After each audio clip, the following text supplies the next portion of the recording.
Bab 20. Telepon novel terbaru Mahabbah Cinta Ustadz Tampan. Bayarnya nggak pakai uang Zahra, terus pakai cium, hahaha. Mas Asmi nakal, Zahra menyiprati Asmi dengan air. Basah dong sayang, udah ayo cepetan mandinya, keburu gelap. Zahra menurut, segera mengakhiri sesi berendamnya, mengambil bajunya di atas batu, segera mengganti bajunya yang basah. Ia memakai celana panjang, jaket dan hijab. Baju basahnya ia bawa dengan kresek yang tadi diberi Asmi.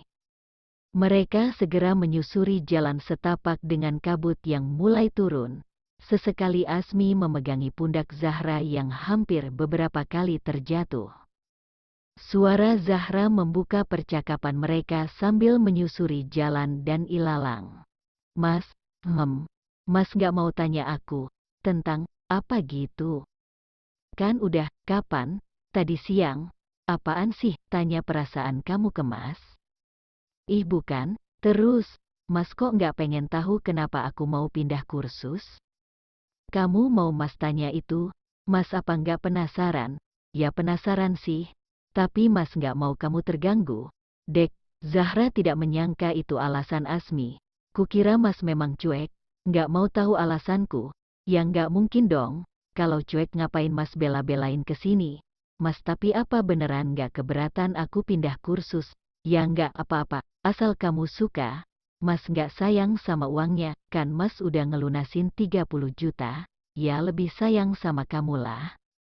Dek, Mas Asmi kaki Zahra tersandung batu, ujung jempolnya berdarah. Duh, kenapa lagi kamu? Asmi segera melihat luka di kaki Zahra. Bisa jalan, bisa kok sakit Dasar kaki Zahra terlihat pincang menahan sakit, darah masih keluar dari ujung kaki meski Asmi sudah membebal lukanya dengan tisu. Ayo naik, Asmi jongkok di depan Zahra. Mau apa, gendong Mas sini? Nggak mau Zahra, keburu maghrib. Kita bisa kejebak gelap di hutan kalau jalanmu gini. Kamu mau? Zahra terdiam. Ia terpaksa menurut. Sejujurnya Zahra amat penakut. Takut gelap, takut hantu, takut sendirian. Ya pokoknya penakut. Nggak dosa kok digendong suami sendiri. Suara Asmi menyadarkan Zahra. Seketika Zahra naik ke punggung Asmi. Berat ya Mas? Berat sih, plak. Suara Zahra memukul kepala Asmi, kok dipukul sih? Abis Mas nyebelin. Tapi ngangenin kan?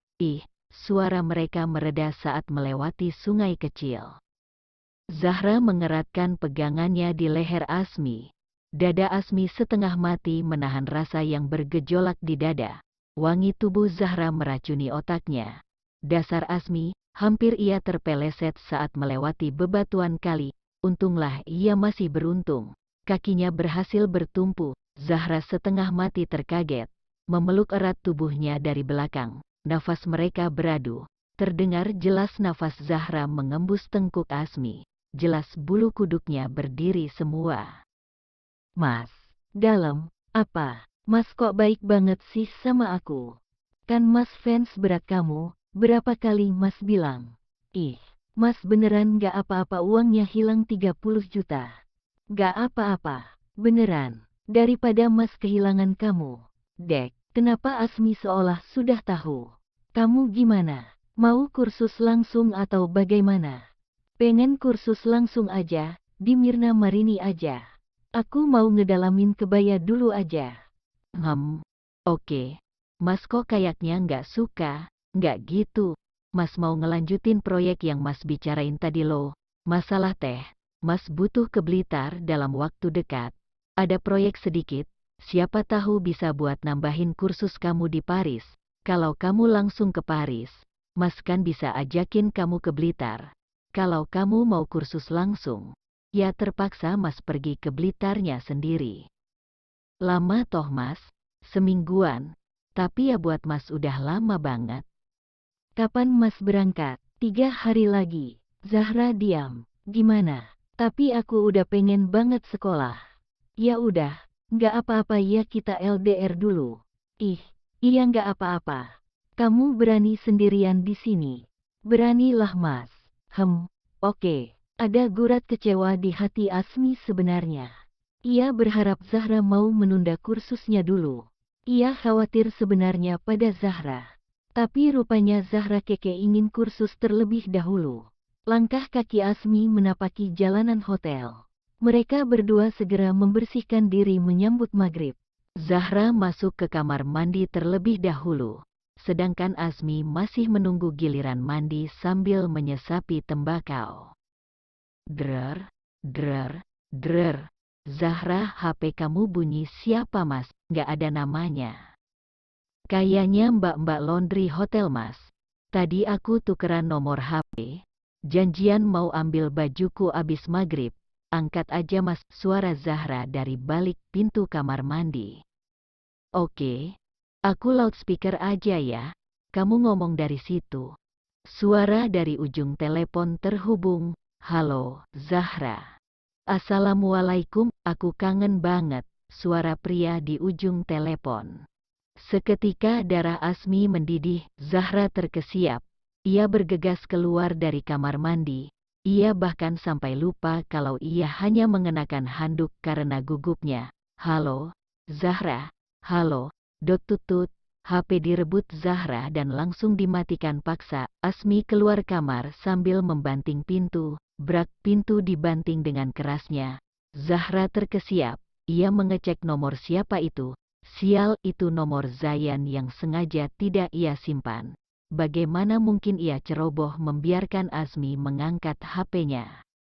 Sudah jam 9 malam tapi Asmi belum juga kembali. Zahra beberapa kali menghubungi HP Asmi tapi gagal. Tersambung tapi tidak diangkat. Zahra menangis dari tadi. Matanya bengkak. Entah apa yang ia tangisi. Apakah ia menyesal belum menceritakan kejadian di kursus kemarin? Ataukah ia takut Asmi kecewa padanya? Entah. Beberapa kali Zahra meninggalkan pesan di WA centang biru, tapi tidak dibalas. Ia terduduk lesu di sofa. Ia sudah capek menangis, hingga ia tertidur. Gusar, marah. Ya, itu yang dirasakan Asmi. Haruskah ia marah pada Zahra? Bukankah ekspresi Zahra tadi sungguh menyangkal dan ketakutan? Bukankah dia juga sudah tahu kalau ada pria lain di hati Zahra? Ia melirik jam. Sudah jam 11 rupanya. Bagaimana kabar gadisnya? Apakah ia sudah tertidur? Apakah sudah makan? Mengapa semua serba sulit? Ia benci dirinya sendiri. Ia sudah membulatkan tekad. Jika ia akan berusaha memperjuangkan Zahra, bahkan jika lelaki itu adalah pacar Zahra, ia berniat merebut hati Zahra apapun caranya. Entah pakai mahabbah, entah dia akan meminta haknya secara paksa, entah bagaimanapun ia akan mengikat Zahra, suka atau tidak suka. Pikirannya sudah keruh, seperti air kapur yang mengendap lalu sengaja ditiup.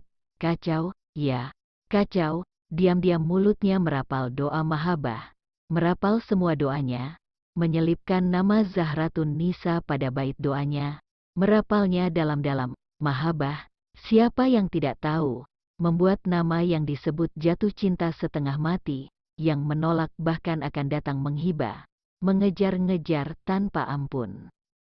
Jangan mempermainkan aku Zahra, kamu yang malam ini akan menyerahkan diri, senyum sinis Asmi. Dengan bodoh bahkan Asmi sudah memesan obat perangsang. Ya, hatinya sudah buta dengan cemburu. Aku tidak mau kamu bodohi Zahra. Aku akan memilikimu seutuhnya. Tidak ada yang boleh memilikimu selain aku.